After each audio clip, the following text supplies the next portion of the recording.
নতুন দিনে নতুন গল্প। Welcome to my mini blog. তোমরা তো এতদিনে দেখেই নিয়েছো যে আমি মাসির বাড়ি গেছিলাম। বোনের জন্মদিন, মানে আমার মাসির মেয়ের জন্মদিন ছিল। তাই ভাবলাম তোমাদের সাথে পুরো ব্লগটাই শেয়ার করি, যেহেতু আমি ছোট ছোট ক্লিপ নিয়ে রেখেছি যে আমাদের সাথে শেয়ার করব বলে। তো আসলে টাইমের অভাবে একদমই করে ওঠা হচ্ছিল না, তো এখন এডিট করছি আর ফাইনালি তোমাদের সাথে সেটা শেয়ার করছি। এখানে কিন্তু নিজে একা রেডি হলে হয় না, আমার বোনকেও রেডি করতে হয়, কারণ ও একদমই মেকআপের ব্যাপারে কিছুই জানে না। আর মেকআপ করতেও যেহেতু ভালোবাসে না, তো একটু জোর করেই আমি ওকে বলি যে এটা মাখ ওটা মাখ। ভালোই লাগে বলো মেকআপ করলে। রং মেশায় দিন রাত।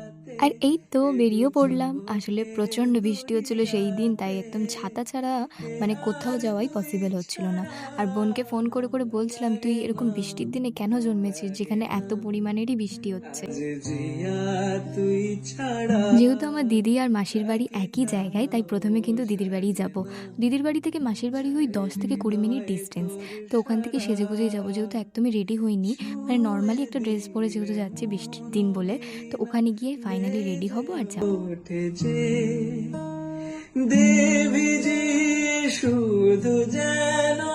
আর এই তো দিদি বাড়ি চলেও এসেছি, আর দিদি এখানে তোমাদের সবাইকে হাই করছে। ও বলছে বেশ অনেকদিন পরে আসলে দেখা হলো, অনেকদিন না, মাঝখানে তো গেছিলোই আর তোমরা দেখেও ছিলে। আর এখন দিদি বাড়িতে এসেছি, এখন একটু রেডি হয়ে নেবো। আর এই তো আমি ড্রেসটা পরেও নিয়েছি। তোমরা কিন্তু কমেন্টে লিঙ্ক চাইলে আমি অবশ্যই লিঙ্কটা প্রোভাইড করে দেবো। মরমিয়া আর জানো তো, রাস্তায় যেতে যেতে আমার আর দিদির সাথে এত মজাদার একটা ঘটনা ঘটেছে। আসলে ঘটনাটা এটাই যে আমার বোন আর আমার দিদির মেয়েকে বলেছি তোরা যা, আমরা হেঁটে হেঁটে আসছি। আর ওদেরকে রীতিমতন বোকা বানিয়ে পাঠিয়ে দিয়েছি, আর আমরা এখানে রিক্সা করে উড়ে উড়ে যাচ্ছি গিফট নিয়ে। মানে ভাবো, ওরা হেঁটে হেঁটে যাচ্ছে আর আমরা রিক্সা করে যাচ্ছি। এটা নিয়েই আমরা মানে আলোচনা করছিলাম যে দেখ ওদেরকে কি সুন্দর বোকা বানিয়েছি। আর এখানে এসে দেখি বোন রেডিও হয়ে গেছে, এবার কেক কাটবে। তো চলো কেক কাটিং করা যাক। ডাকি তাও সাজে না, চাই হৃদয়ে তোর সারা।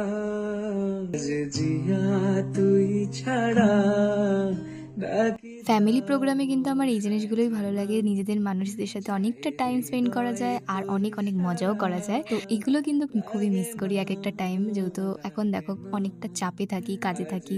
তো সেক্ষেত্রে কিন্তু একদমই মিট করা হয় না, দেখা করা হয় না। ডাকি তাও সাজে না, চাই রে। এদিকে কিন্তু কেক কাটিং করার পর আমরা কিন্তু জমিয়ে নাচ গান করেছি। তো চলো, ভিডিওটি ভালো লাগলে লাইক কমেন্ট অ্যান্ড সাবস্ক্রাইব। দেখা হবে নেক্সট মিনি ব্লগে। বাই।